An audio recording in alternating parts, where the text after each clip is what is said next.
Spider-Man 2 is a contender for greatest superhero movie of all time. The first film was a pretty direct adaptation of the original Lee, Ditko, and Romita comics, eschewing cool confidence for geeky cheese, and perfectly encapsulating the goofy seriousness of those early years. An action-packed soap opera that was bursting with love. Spider-Man, hero or menace? Exclusive Daily Bugle photos. Menace? He was protecting that armored car. I'll tell you what, Atticus, you take the pictures, I'll make up the headlines, okay? All right? That okay with you? This movie does all that too. It obviously exists in the same world with the same characters. Surprise! But its own take on this mythology is familiar now. It doesn't need to justify itself. And it's so much fun to see it start to grow. It creates a unique, tragic version of one of the greatest villains in superhero fiction while staying true to the core of Spider-Man's struggle. So let's take a look at the best Raimi's Spider-Man has to offer. Right away, as a recap of the first movie, some beautiful Alex Ross paintings play over the opening titles. We open on a Peter Parker who's clearly weighed down by the balance the Spider-Man life requires. Parker, you're late, man. Always late, huh? I'm sorry, Mr. Aziz. There was a disturbance. Disturbance, another disturbance. Always a disturbance with you. The first film was about the wish fulfillment and moral depth of Spider-Man's origins. But this one digs much deeper into a realistic difficulty and relatability. There's still a lot of comedy. This is a very funny movie, and this version of Peter is iconic. Pizza time. But you can feel his exhaustion and the toll all this is taking on his life. He's fired from his pizza job, still forced to prostitute himself for the Bugle. Robbie, there's your page one. Masked menace terrorizes town. Can't pay his rent. I have a paycheck due this week. You're a month late again. Again. His university degree is not going well. Your grades have been steadily declining. You're late for class. His paper for Dr. Kurt Connor's class is late. I'm planning to write it on Dr. Otto Octavius. Wink, wink. And most importantly, Mary Jane is seeing someone else since he rejected her at the end of the last movie. This movie really allows the supporting cast to shine. They all have something to do and struggles of their own. Harry Osborn is obsessed with his hatred of Spider-Man and is having trouble filling his father's shoes at Oscorp. He's hoping Otto Octavius' fusion breakthrough will be a help. Aunt May isn't doing well without Uncle Ben. It's just that I miss your Uncle Ben so much. And is late on her house payments. The bank is foreclosing. J. Jonah Jameson is doing great, honestly. He's still the GOAT. But could you pay me in advance?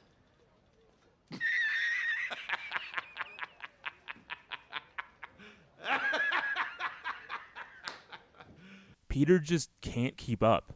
He can't be there for himself, and he definitely can't be there for anyone else, because he's devoted himself to the memory of who his uncle wanted him to be. He promises he'll be at Mary Jane's play, but we know he won't. Peter's very alone, and we spend a lot of time with him by himself, watching the push and pull of his dual life in a way that's very frustrating. There is no wish fulfillment. Being Spider-Man means spending all your free time helping other people. It means renouncing your actual life. His powers crap out on him every once in a while as a representation of this struggle, which is going to become a real issue when Dr. Octopus comes into play. Oh no, come on! But we're not quite there yet. Harry brings Peter to meet Otto Octavius, since he's writing that paper on him. Peter Parker, sir. Parker? And even with all this movie's strengths, Alfred Molina's Otto Octavius is its crowning achievement. Rosie, our new friend thinks I'm gonna blow up the city.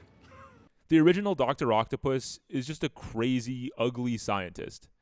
A narcissist with no connection at all to Peter Parker. Unless you count this. His four-armed gimmick, unique fat guy with sunglasses design, and endless ego are what drove him to become one of Spider-Man's most enduring and popular villains. But this adaptation wants you to invest in him instead of hate him, to make him sympathetic and tragic. Intelligence is not a privilege, it's a gift. And you use it for the good of mankind. It sort of did that with Norman Osborn. But you can't do this to me. I started this company. Their stories have a lot in common, but Norman wasn't likable. You know how much I sacrificed? And Green Goblin was obscenely evil. Instruct him in the matters of loss and pain. Make him suffer. Make him wish he were dead. Otto's ego and narcissism are still here, but before his transformation are severely lessened, grafted onto a character instead of just a villain. You need to sleep soundly tonight, Otto. Did Edison sleep before he turned on the light? Did Marconi sleep before he turned on the radio? Otto and Peter bond over their shared intelligence and goofy nerdiness. Did Beethoven sleep before he wrote the Fifth? Did Bernoulli sleep before he found the curves of quickest descent? Oh, Rosie, I love this boy. And Otto's able to quickly come off as a mentor to Peter, and a different kind of father figure than Norman or even Ben. Peter really likes him and opens up to him, and Otto and his loving wife Rosie offer him some advice about love. Love should never be a secret. If you keep something as complicated as love stored up inside, it can make you sick. It's sappy, but undeniably sweet. Raimi is always very good at weaponizing the fact that you know where this is going, but they don't. During the fusion demonstration thing, where Otto's trying to harvest, The power of the sun in the palm of my hand. He hooks up the arms, which have an artificial intelligence that could take over his mind, which seems like an unnecessary thing for him to add to the arms. But luckily, he has this handy inhibitor chip at the base of his neck to mitigate that exact problem. It means I maintain control of these arms, instead of them controlling me. Thank God for that, right? Hope nothing happens to that inhibitor chip. His experiment starts to go wrong, and his ego prevents him from stopping it. It will stabilize! It's under control! He looks back at Rosie, and as she's brutally impaled by flying glass, he turns his back and... Uh-oh. One of my favorite decisions in any comic book adaptation was turning Otto Octavius into a kind, sociable, loving husband. The tragedy has a fluidity, and even though it's obvious, it doesn't feel contrived. It follows the blueprint of everything being absurd and cheesy, but also real and emotional. In the hospital, we get the best horror scene in superhero film.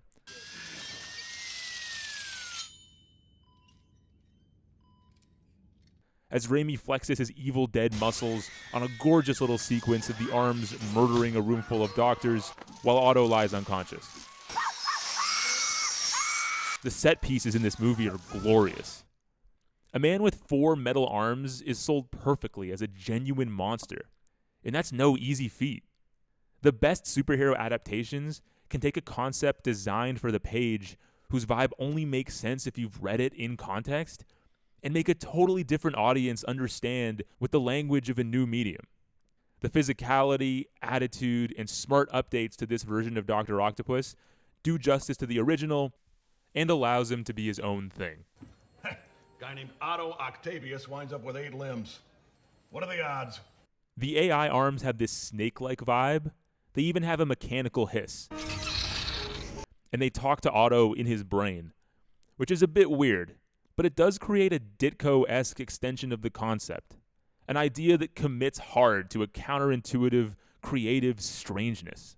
It also allows the Romita-like, sympathetic remix of Otto's character to continue, as the arms can be blamed for nudging him to indulge in his massive ego. I miscalculated. I couldn't have miscalculated. He gets pretty evil. Find him. Or I'll peel the flesh off her bones. So that justification is very necessary. Molina plays it perfectly, with his newly sinister look, darkened features, and snide, smug attitude. Yes. He's clearly having a blast. Butterfingers. And fuck, that costume looks slick. He changes sunglasses like 4 times in this movie, but they're all good. He also works fantastically as a physical and conceptual foil to Spider-Man. A man who undergoes a scientific accident, whose vices were responsible for the death of someone close to him, who now has strange abilities, who can climb walls, and is using his newfound power in the least responsible ways possible, giving into his vices completely to get the money he wants towards his goals in life. Peter's never gone that far, but he could really use a breather from the duty of it all. He wishes he could quit and just be selfish for once. Everyone already thinks he is anyway. His aunt thinks he left her alone in a bank during a robbery. Don't leave me. His best friend hates his guts because he's friends with Spider-Man. Huh, brother? The love of his life wants nothing to do with him because he won't see her play and is marrying someone else. Can I get you a drink? I'm with John. He'll get me my drink. And his powers are disappearing. He even needs glasses again. And he realizes something. He can decide not to do this. I have a choice. There's no actual rule that he has to be Spider-Man. If he wants, his life can be his alone. Being Spider-Man is hard. You can't juggle everything. Something has to give. Even though we all want to think of ourselves as the people who sacrifice for the good of others with no reward, it's a hard thing to stick to, especially when no one would even know you made the selfish choice. We see a dreamlike representation of the decision. Take my hand, son. As Peter rejects his uncle's lesson directly to his face. No, Uncle Ben. I'm just Peter Parker. And quits. I'm Spider-Man. No more. In an homage to the iconic and classic Ramita moment in Amazing Spider-Man number 50. His life immediately improves. His grades are up. He sees Mary Jane's play, which is all she wanted from him. So now they can go back to their hilariously campy courting as Peter tries to get her to leave her fiancé. I let things get in the way before. There was something I thought I had to do. I don't have to. He finally confesses to Aunt May his culpability in Uncle Ben's death. I've tried to tell you so many times. Without the burden of Spider-Man, he can be truthful with his friends and family, can finally start to rebuild his life. But he's shaken by a mugging he watches and doesn't stop. He saves a girl from a fire as regular old Peter Parker, but another person trapped higher up dies. And he can't take that guilt. Peter Parker is aspirational for a different reason than a lot of other heroes. His stories are honest about how hard it is to sacrifice your own happiness to help other people. But that's the only way a good society functions. The only way it moves forward. When you help because it's right instead of because it's right for you. That's what makes somebody a good and selfless person. And the more of an ability you have to make the world around you better, the less defensible it is to act selfishly, to let suffering and hardship continue that you could help stop. Inaction that gets someone killed matters.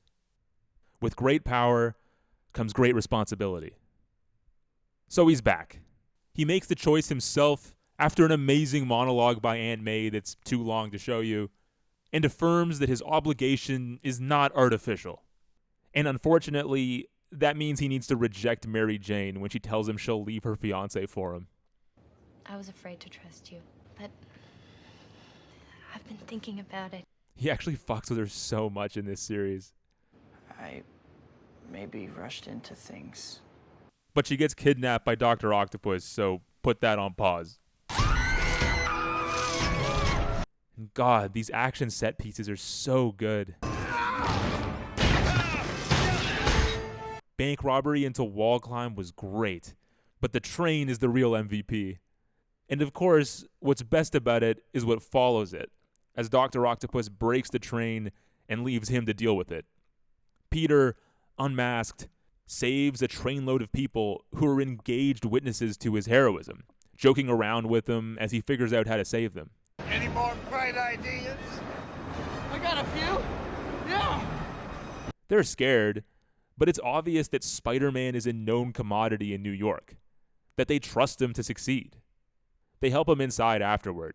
He's just a kid. Swearing secrecy. We won't tell nobody. And standing between him and Doc Ock. You want to get to him, you got to go through me. And me. Me too. It perfectly shows how necessary this job is, by letting us see a train full of people as the types of kind, average innocents that die when Spider-Man isn't there. Even though he sometimes has to disappoint the people he loves, there's a community out here that needs him, respects him, and is glad to have him back. Although the power of love doesn't beat Doc Ock. In the final battle, Kirsten Dunst is once again here to regale us with some of her signature screams.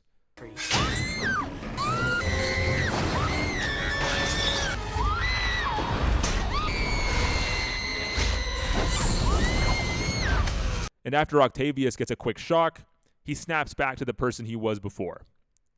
The arms are still inflaming his ego, but he and Peter had a real connection. And like the hero he is, Peter appeals to Otto's intelligence and humanity instead of just beating him up. You once spoke to me about intelligence. That it was a gift to be used for the good of mankind. A privilege. Peter's been portrayed as more of a goofball dumbass than usual in these movies. But in this moment, he really feels like Spider-Man. This is a movie about giving up what you want out of life for the benefit of other people. And Octavius sees that, as Peter's lesson brings the kindness back into his eyes. You're right. Molina's switch from the comic book villain to the aspirational scientific mentor is incredibly relieving and heartwarming to see. A testament to how likable the performance is. I will not die a monster. He drowns his doomsday machine in order to stop it, letting himself sink into the Hudson River. At the finish line, the movie's able to make his sacrifice feel like earned penance and a devastating tragedy. And now that Dr. Octopus is dead, it's back to this strangely compelling, nerdy soap opera. Harry and MJ both know now that Peter is Spider-Man. But he and Harry don't talk about their bullshit. There are bigger things happening here than me and you. As Harry finds his father's goblin nonsense. Avenge me! No! MJ's still getting married, but she leaves her fiancé at the altar and runs to Peter. Now that's wish fulfillment. That's crazy. She really fucks over John Jameson. Call Deborah. The caterer. Tell her not to open the caviar. The finale of this movie makes sure not to commit too heavily to the movie's overall message. It already taught us the lesson, and so stops torturing our hero. I know there will be risks, but I want to face them with you. Sure, being Spider-Man is hard, and it takes a lot of sacrifice. But a Stan Lee soap opera is supposed to be fun.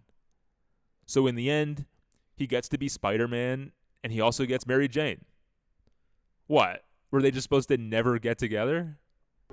Go get him, Tiger. This is a movie that did a lot of things, and was able to do them all pretty much flawlessly.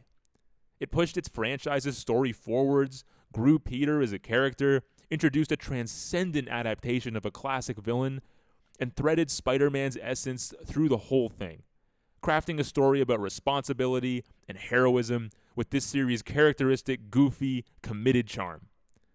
It's one of the best superhero movies there's ever been. But Raimi's franchise is not over. There's just one more, and I'm very excited to talk about it. Next week, we do Spider-Man 3.